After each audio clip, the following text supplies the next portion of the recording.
fellow citizens of the Senate, and of the House of Representatives.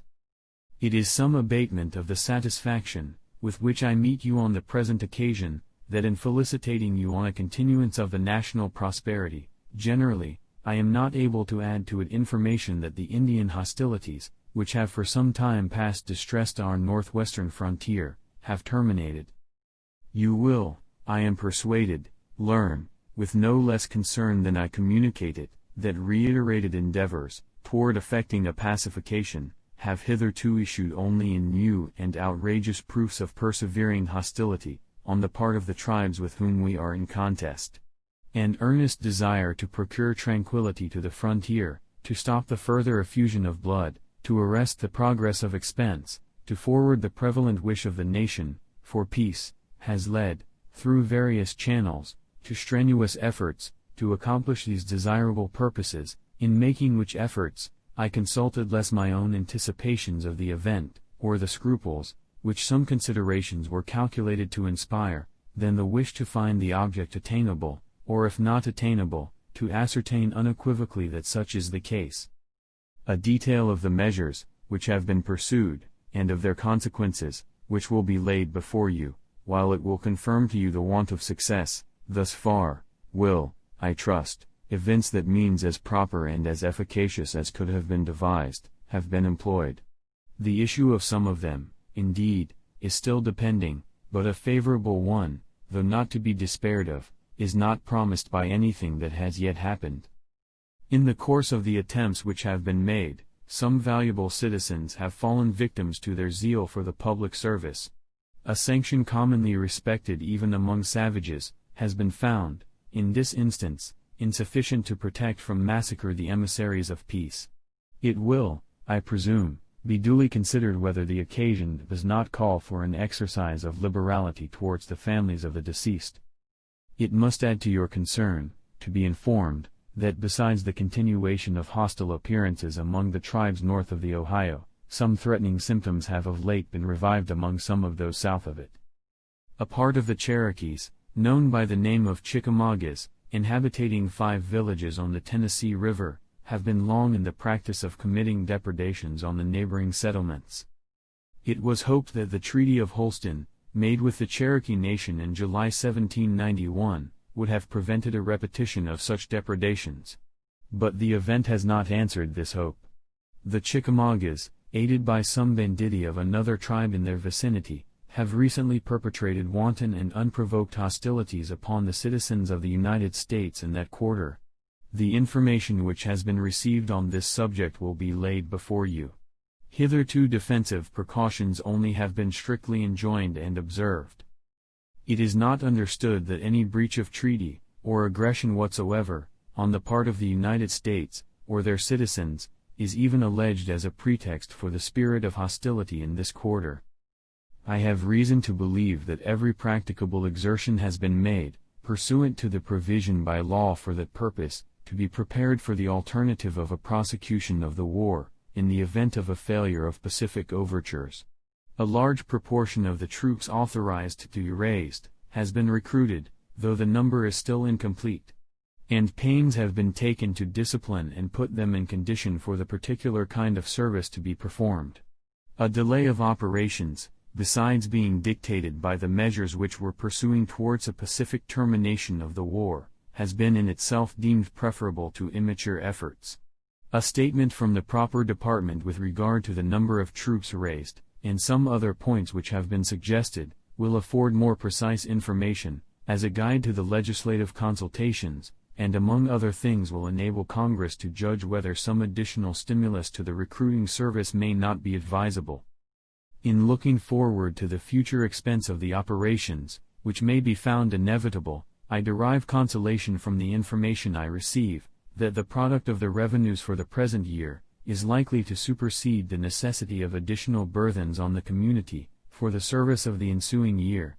This, however, will be better ascertained in the course of the session, and it is proper to add, that the information alluded to proceeds upon the supposition of no material extension of the spirit of hostility.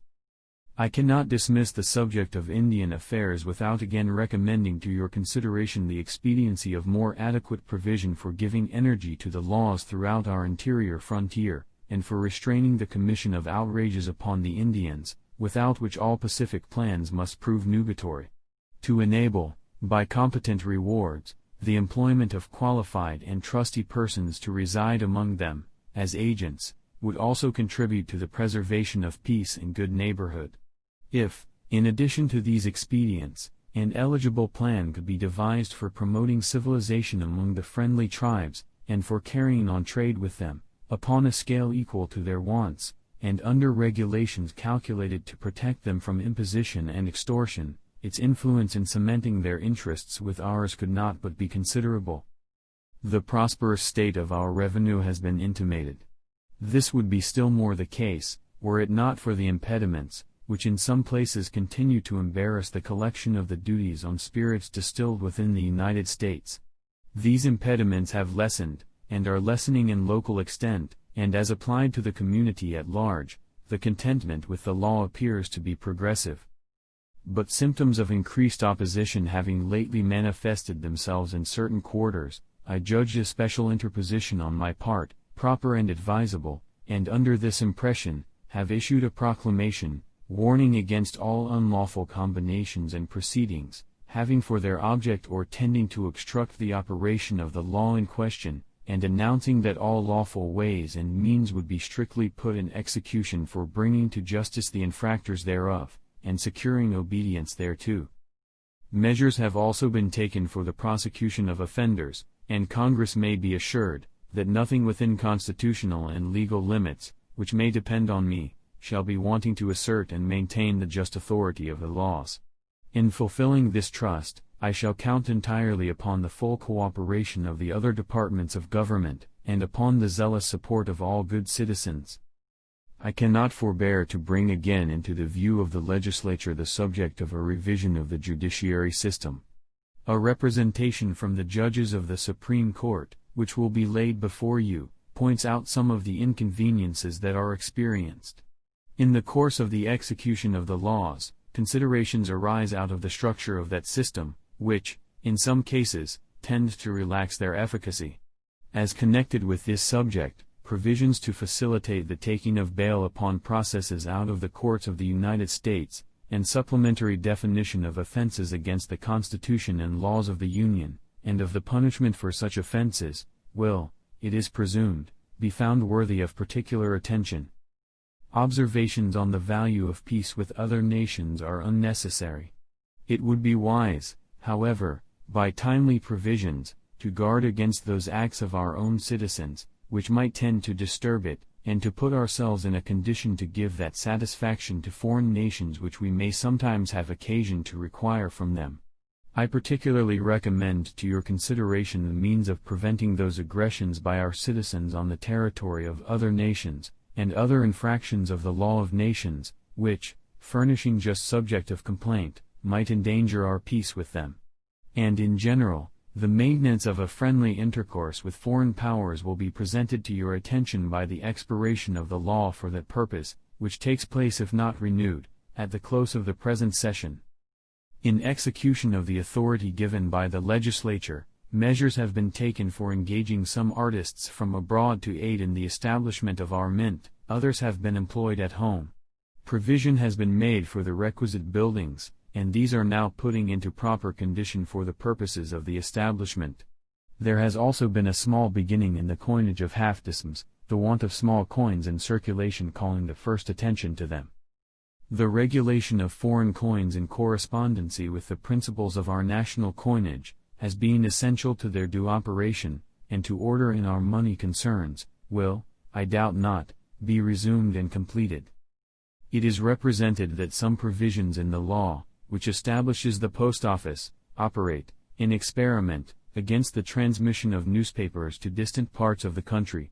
Should this, upon due inquiry, be found to be the case, a full conviction of the importance of facilitating the circulation of political intelligence and information, will, I doubt not, lead to the application of a remedy. 15.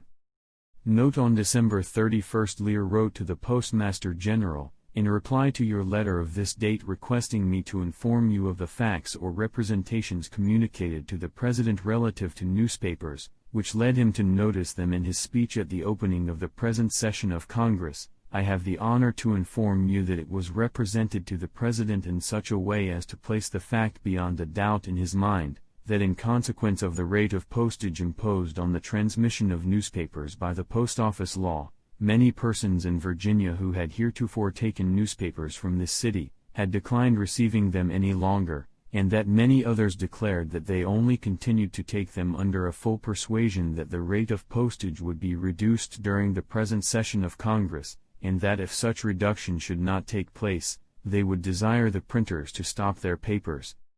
In addition to these strong marks of disapprobation of the rate of postage on newspapers given by individuals, he was informed that the public mind, so far as it had been expressed in that quarter on the subject, appeared very anxious that an alteration should take place in that part of the Post Office law which relates to the transmission of newspapers. This letter is entered in the letter book in the Washington papers. The adoption of a constitution for the state of Kentucky has been notified to me. The legislature will share with me in the satisfaction which arises from an event interesting to the happiness of the part of the nation to which it relates, and conducive to the general order.